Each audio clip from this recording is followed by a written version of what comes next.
honestly, this game is really hard to believe, but understanding what happened the last 6 minutes, last 7 minutes, you see that we went from being a team that was not turning the ball over and playing pretty good defense to a team that started turning the ball over and playing poor defense. Simple switches coming together with communication were not communicated, and guys got threes. I think like maybe four threes in the second half were on miscommunication switches when everybody on the floor were small. We knew we were switching. It's hard to believe that we couldn't score it and then we couldn't stop them and put ourselves in a position to lose a very, very tough game that we should have won here at home. Can you say, like, is this game feel worse walking off the floor than the one Wednesday, or does it matter? It feels the same. A loss is a loss, but losing at home, man, you cannot lose conference games at home. You can't lose at home. You're a good team. You're not going to lose the teams at home. You gotta protect home, especially when you have a 12-point lead with 7 minutes to go. Coach, can you walk us through that last 12 seconds where Precious got the steal on the inbounds play and he shot in the corner? He just took it upon himself, had a great steal, felt like he could make it and took the shot. I mean, it was a great steal, and he didn't know, like, I couldn't shoot this shot. I never told him that he couldn't. But, to shoot an air ball at that time, it just was what it was. It was just a part of what had just happened the last 7 minutes. But great defense by him.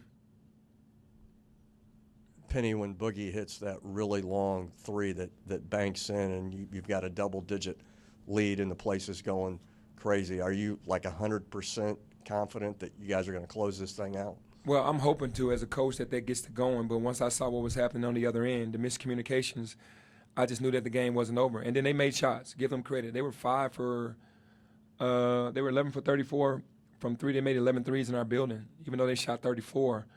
But I think 5 or 6 of those were in the second half. I mean, the game is never over until the zeros go up, but we usually kind of handle our business at the end when we're in the lead. Yes, Coach. How do you keep such a young team focused with so much adversity going on? Man, it's been adversity all year. They've been pretty good, but right now, these last 2 games have been gut-wrenching, and all you can do is keep working. We're going to keep working. We're not going to give in or cave in. We're going to keep working, and hopefully these are just lessons that are learned, that when we get in these situations again, guys will understand that, you gotta kind of bear down on situations. You never know when your play or your lack of defense or your turnover might be the play that loses the game. So need to be more, have more pride at the end of the game. Like, we can't go scoreless like we did against Georgia and today, the last 6-7 minutes. And if we do, they have to as well.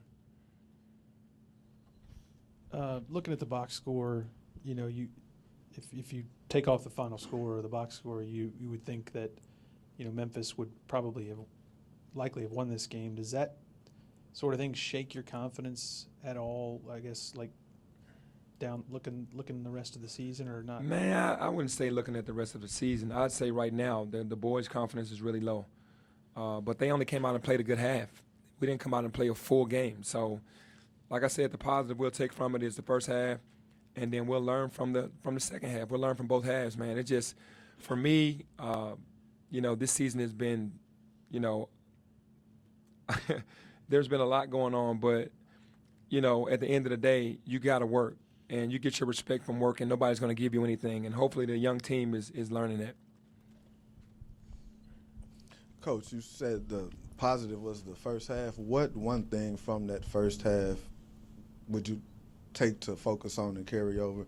And from the second half, what would you improve on? The ball movement in the first half was really good. We kind of were decisive on what we wanted to do. Guys were aggressive.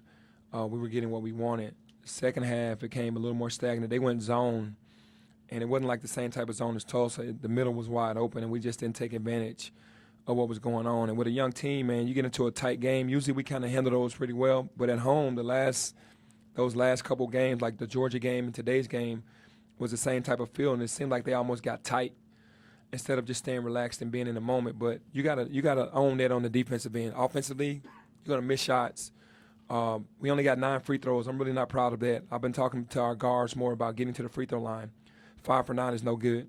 I don't know how many we shot in the second half, but you got to get to the foul line. You got to make your free throws, and you got to protect the ball. Yes, sir. You had Boogie come off the bench tonight. Is there something you're experimenting with, or you feel like it's more comfortable for him to come off the second unit?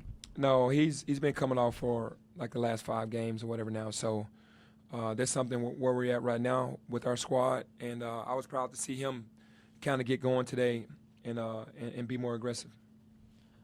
Penny, you were talking there about this. You were saying this season's been, and did you not expect to go through a stretch like this with this No, group? I expected it, but it still hurts just the same. You got to understand that a young team is going to go through, but I'm so competitive, it's still going to hurt. You don't make excuses. You got to finish those games. These last 2 games have just been the worst. Coach, with the expectations coming into the year, there's a population of Memphis fans that are coming close to hitting the panic button right now. Do you want Memphis fans to be patient with you? I mean, what else are we supposed to do? We still have a season to play. The season hasn't ended yet. I mean, a panic button. I mean, obviously, the panic button for me is the turnovers at the inopportune time. We're still turning the ball over, but there's still plenty of basketball to play. I mean, obviously, you don't want to lose these games. Losing by 40 at Tulsa, embarrassing. Today, losing a 12-point lead with 7 minutes to go, to me, was just youth, and whatever the fans want to do, whoever wants to be with us, but we're going to keep riding, and we're going to keep working. It's not just about us winning every game. It's about being there, doing the good and the bad. And right now it's bad. In the second half, DJ, he had a nice little spurt going on. What could have been done different in the last 6 minutes to try to stop the bleeding? Man, getting to the foul line, being aggressive and taking the ball to the basket and getting to the foul line. We're still missing that guy that can get that done. Right now the young guys are kind of going away from contact to try to get separation, get a shot off, and the vets are going to the basket and trying to get a free throw or get in that paint to put the pressure on the ref to make a call. And we'll learn how to do that as well. But I think that's the difference. You gotta get free throws, you gotta get layups, and you can't rely on jump shots. And we were 9 for 20 from 3 today. I mean, come on, we shot the ball way better today. But when it's winning time, you got to get to that line. Coach, besides basketball skills and fundamentals, what are some characteristics that you feel the players need to implement and place more focus on the basketball court? Man, communication. That's what happened on the defensive end. We're not talking enough. We're not talking enough, and we're not staying in the moment. Every time out, we're reiterating what we want to do and how we got to do it. I just think sometimes young guys, their brains just kind of go elsewhere. But you got to stay in the moment. I got to keep coaching. Our staff got to keep coaching. These guys got to start understanding how valuable every possession is. Coach, how do you break down the effect that this month has had on your team? It's never good losing. We've had, some losing to Georgia, then going to Wichita State, then getting a couple wins, and then losing by 40, and then losing a 12-point lead today. To me, it's the ups and downs of how a college season can go, but there's still a lot of basketball left. So we're gonna keep plugging away at it. Hopefully, we're gonna continue to learn from everything that we're doing wrong in this, especially in this stretch, and get some W's. Penny, Precious takes 2 shots in the second half. One of them was that 3-pointer after the steal. Was it something they did? Was it not being able to get the ball to him because of adjustments? How would you describe just why he kind of floated out of the offense after such a strong first half? I mean, everything that we do is for everybody to be involved, and I don't know why the ball didn't get to him and then he finished. He was involved with some plays. He probably just made the next best play instead of trying to rush it. The one play that we did have was when he faked the ball at the end and he traveled. That was a play that was going to be a dunk.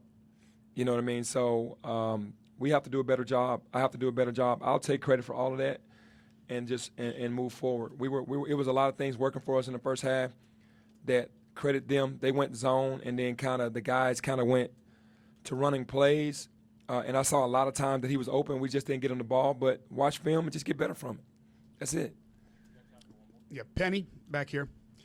Down the stretch, it looked like you were doing an offensive-defensive substitution with Boogie and Ball, getting them back in. Is that tough for the rhythm of a player to be in there, then the bench, back into the game? You were trying. We've been doing that all year.